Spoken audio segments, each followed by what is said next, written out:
I'll win the Trump University case. I could settle that case. I could have settled it. I just choose not to. The cash settlement is a 180-degree reversal for President-elect Trump, who not only vowed to fight the fraud charges in court, but also to reopen Trump University after he won the case. It's a disgrace the way the federal court is acting. Now, New York Attorney General Eric Schneiderman has announced Trump agreed to pay his former students millions without admitting any wrongdoing. On the one hand, you have that kind of legal jargon. Okay, I'm not admitting to anything wrong. On the other hand, you have, instead of going to trial to defend myself or prove my innocence, which is what he claimed he was always going to do, you have the idea, the prospect that he's paying out a lot of money. As part of the $25 million settlement, $1 million will be collected as penalties to the state of New York. A spokesman for Schneiderman said the AG was not considering politics when he agreed to keep the case out of court. He has always been open to a settlement that fairly compensates the many victims of Trump University who've been waiting years for a recovery. If that's fair, then it should be fair to sue Harvard, Yale, New York University, any one of these schools that had a graduate that wasn't satisfied with the education or the job or the results. Not all of the 6,000 Trump University students signed on to sue the now closed school. Staten Island real estate investor Rich Nicolo spent $36,000 to attend. He proudly lists Trump University on his LinkedIn page. He declined to say whether he voted for Trump, but says all Americans need to rally behind the president-elect. He's the leader of our country, and without rooting for him to succeed, I'm rooting against the country.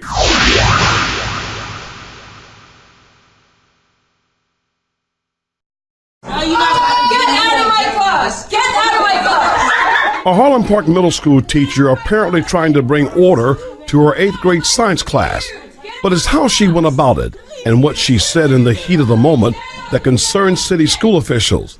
She said to students, "You're getting zeros for doing nothing," and then used language offensive to African Americans. The city school CEO says she watched the video, recorded on a student's cell phone, before making a decision to terminate the teacher.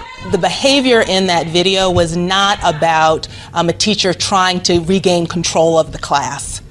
The focus of our reaction was really about the way that teacher went about it and frankly, the way that young people were treated and addressed. The parent of a student who had just been put out of the same classroom talked about what she heard on the video. It bothers kids to think that an adult thinks of them in a certain way. So for a teacher to think that you're just a punk, whatever, or you just want to get shot, this is what you tell the kids, it's not okay. Prior to this incident, the Harlem Park parent had given the teacher high marks. She's a good teacher. I know her. I've talked to her before. It took me by surprise to see her in action like that because I've never witnessed it before. School officials say they stand by their decision. That in a very trying time in the country right now, here in city schools, we are clear. We do not tolerate that kind of language and interaction using hate speech with anyone, let alone our young people. The teacher had taught in the school district for 4 years. The video captured by a nearby surveillance camera shows the fight break out. Punches are exchanged.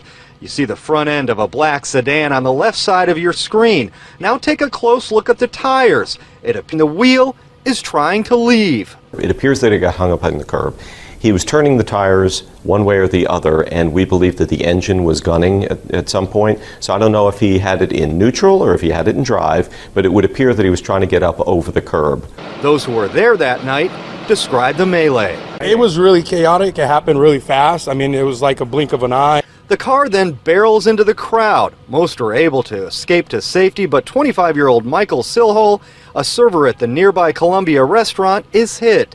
The driver then gets out of the car and takes off on foot. Silhole leaps over the car and stumbles to the sidewalk outside the bar, where he collapses.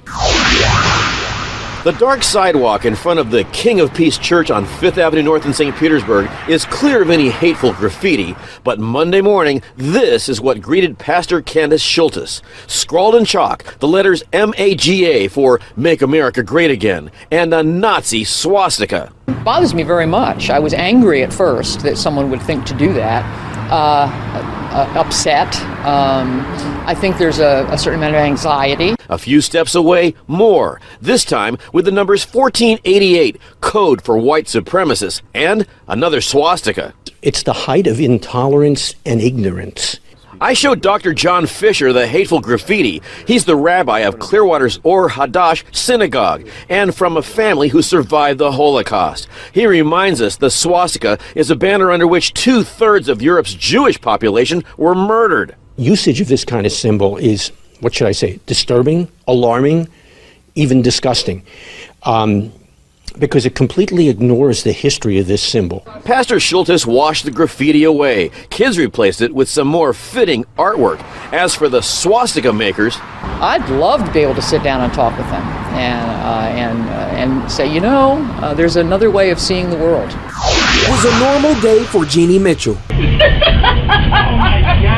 She was driving her daily route down Hopkins Street when she noticed two small children walking by themselves. No adults with nobody. Where these babies going? Where these babies going? So she stopped the bus to find out what was going on. Your mama know you out by yourself?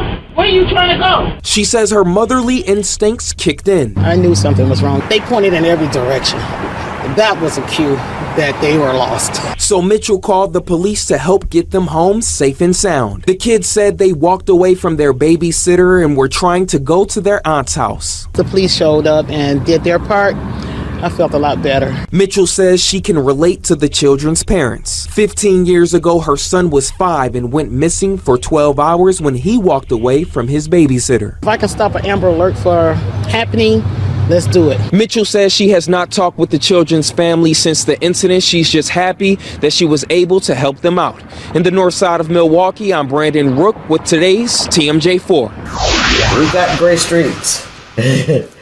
Yeah, we got the gray street. Ask Rhonda King McCullough about her family's history with the birthmark. You better get ready to sit down for a while. The white streak goes as far back as the 1800s. 9 generations later, it's no longer a surprise. More like a tradition. People just look and they say, oh, she has it too, even in her eyebrows. So it's like an amazing, it's almost like a story. People want to hear about it. Where did it start? How far does it go back? And how long will it continue? It's a question the entire family asked a few weeks ago as they patiently waited for the newest addition to the family. And of course, I'm the new addition to the family. Baby Aaliyah, born with that all-too-familiar white streak. I love it, and I love that my grandkids have it, and I love the place that it's in because it is it's outstanding and it's unique, and I hope that they're able to embrace it as I have. Like all good grandmothers, she takes these kids out and about whenever there's a chance. White streaks worn loud and proud like a badge of honor. That's what everyone tells me. That's a sign of good luck. And I said, okay, bring it on.